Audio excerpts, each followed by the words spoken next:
New shift knob is here. Just gonna do a little unboxing video. I saw one other guy actually on YouTube that did an unboxing video of this very shift knob, and that's kind of why I bought it. So just wanted to provide my insight.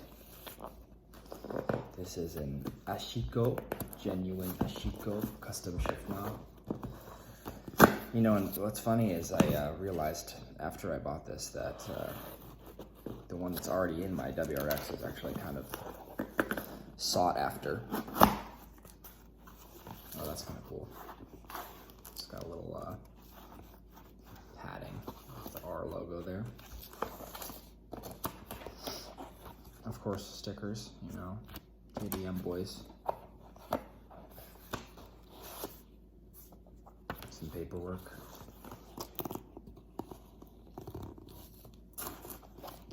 This is the adapter to fit into the WRX, and then this is the knob. The adapter there first. It's pretty cool. Everything logoed.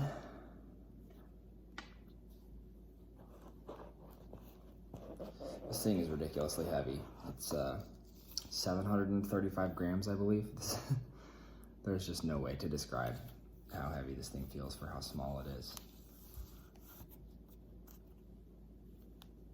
There it is. I got one that had no engraving. I just feel like it's definitely the vibe of my car, and I feel like it's kind of weird to have your shift pattern marked out on your car. This is nice. Not like I'm ever going to use it again, but nice. Little QR code thing. There you have it.